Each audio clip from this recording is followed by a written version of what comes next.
going to sit there because he's chef. I don't like Chef being on is the he spot. doesn't want to be on camera. You're great at it. You're doing a great job. And he was worried about what we were going to talk to him about. But we wanted to talk to you about how'd you start cooking? Because we were talking. We both had the Nashville chicken. He thought it was a little bit too hot. I did not. Perfectly too hot. I thought it was great. Great job. Whining. I was not whining. You're still with us, so that's good. Yeah. You survived. There's a restaurant in Charleston We're not talking about Charleston. I ate the 7 levels of heat sushi, and they gave me like a bandana, and if I wear that, everyone has to bow to me in that restaurant because I ate such hot food. So I'm not against hot food. I like hot food. So you need a. Where's your band? You can do your 7 levels of Nashville chicken. It was just like a strip club. No, it was an Asian sushi place. Okay, sure it was. It was like the Ghost Pepper. It had the Ghost Pepper. So where did you cook before here? In the state of North Carolina, I was at Fearrington, Fearrington Village at the Belted Goat prior to here. And then I've lived here for 12 years. The first job that I landed in Chapel Hill was at Miltown, which is no longer. Is no more. It was a wonderful Gastropub. That was a good. That was a good taste of what North Carolina life is like. I got to experience national. What was the best thing you cooked up there? They were known for their German influenced food, so I got a lot of exposure to that. I never really sauerbraten, and we used to get a Bavaria place in Wisconsin. We get sausages in for Oktoberfest, and they have the little German band come out. And so that was a learning experience for me. I enjoyed that. Their poutine fries were pretty. Second time that's been mentioned in today's video. All right, what exactly are poutine The fries? word of the day.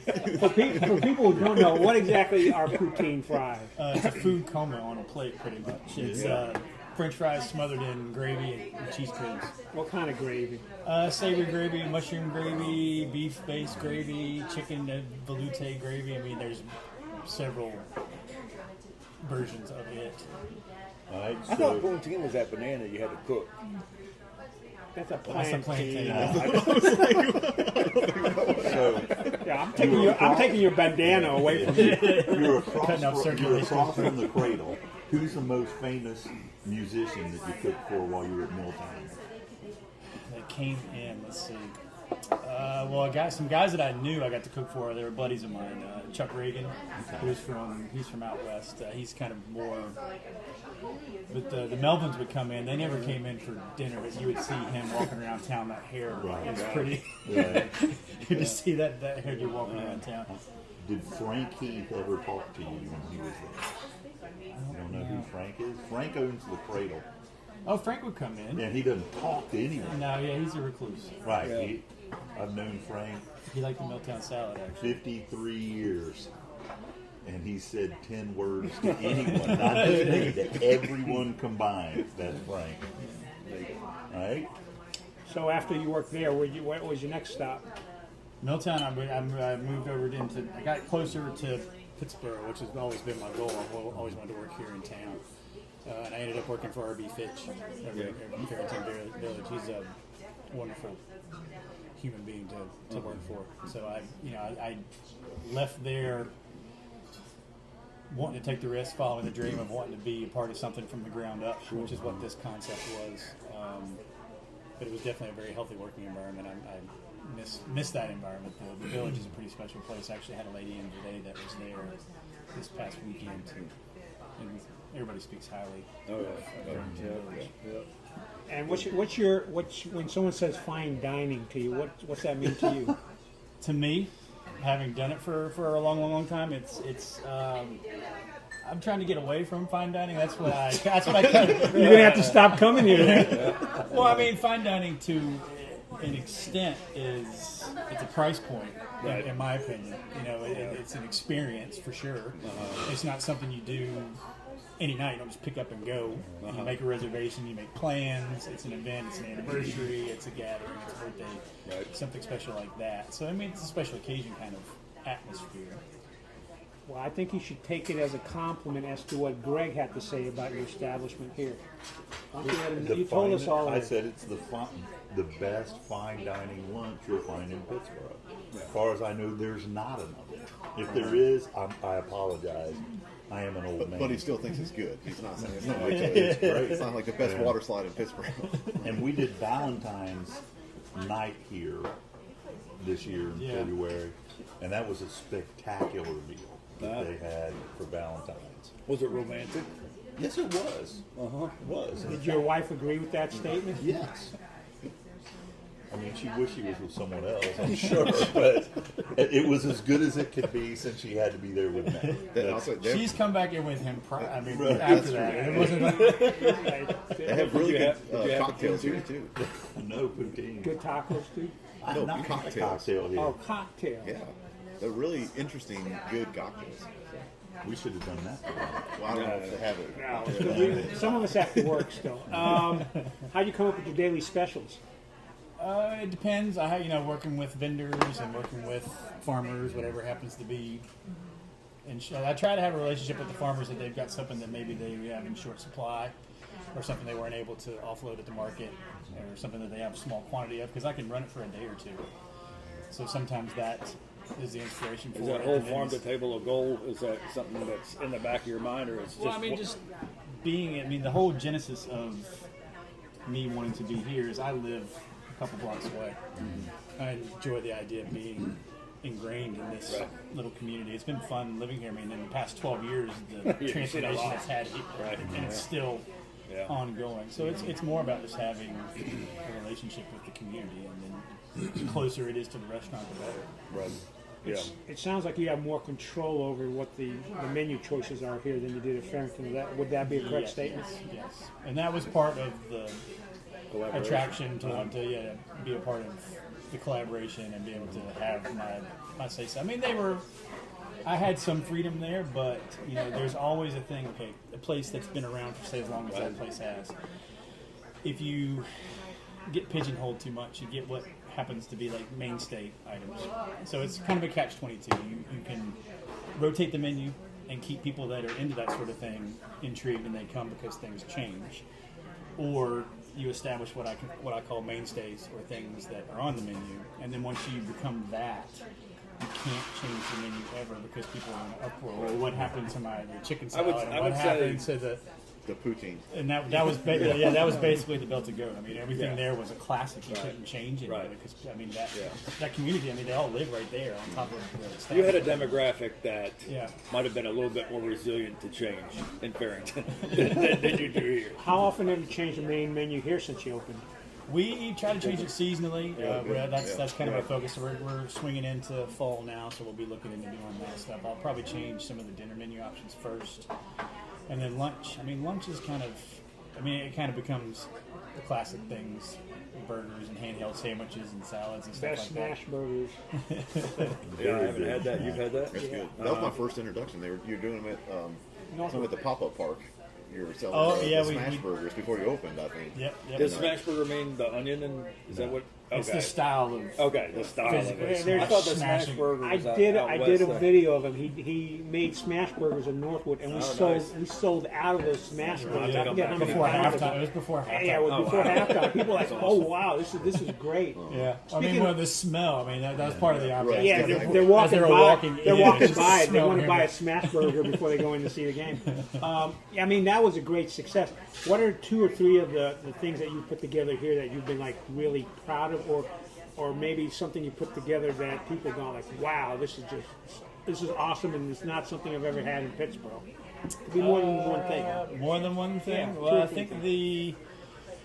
at dinner time, we do a play on steak frites, a classic bistro dish, but we do it with a pork steak, and that's just a different approach to that dish, and people haven't really been exposed to that, or they've never thought about doing it that way. At brunch, I think we have a short rib hash that we do. That's kind of a play on corned beef and hash, but it's a short rib, so it's a little bit more. Everything we try to just take like a normal dish and put a spin on it to kind of elevate it. And then our hash brown, I think, is probably the most, I think, out of the box thing, because we do a Lockheed waffle, but we do it in a waffle iron. and then we fry it. So it kind of, the genesis or the inspiration was like, the McDonald's hash brown that you get in the sleeve, that shape. Right. But then how do we make it something? And it's big. And people come in, and it's just being playful with ideas. And Lobster beignets. the lobster beignets. Yeah, I actually had to deliver those to your house one time I because I was felt so gonna bad. say, I came here once and he said, "Oh, we don't have lobster right now." I said, "No problem." And then I came again and I said, "I'll have to get the lobster beignet. That sounds really interesting, right?" And he was like, "I'm sorry, we don't have it." I was like, "No problem." Like I actually appreciate if a restaurant doesn't have something. yeah, You know, yeah. like, That's a the good story sign. of our three guys having Right. a place we go. But then later that day, my doorbell rings, and I go answer the door, and it's Chad with a box. He goes, "Man, I could not." And I was 2 times you came calling. And I was like, "Wow." The soft drinks that you have in the cooler, Yes. that had to be inspired by something. Who picked those out? Well, I mean, just trying to offer natural sugar and not high fructose corn Right. syrup, Yep. and not doing tap soda. Right. It's just a healthier. Very eclectic. I appreciate it. Yeah, That's nice. and glass bottle. I mean, that takes me back to my childhood. Oh, yeah. Something Yeah, that used to be able to buy it in glass bottles. And the Mexican Cokes, which is what these are, right? yes, That's sugar cane instead Are of better. exactly. If you ever get a chance to get one of the Cokes that are made in Mexico with sugar and not corn syrup, it's really good. Yeah. And it's a good thing that they're not readily available today. Exactly. You run other concepts out of here, right? Or like delivery to. We have other what we call ghost kitchen concepts or cloud kitchens. Okay.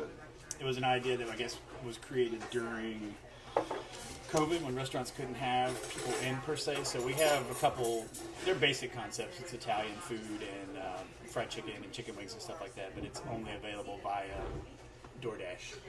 So it's online services.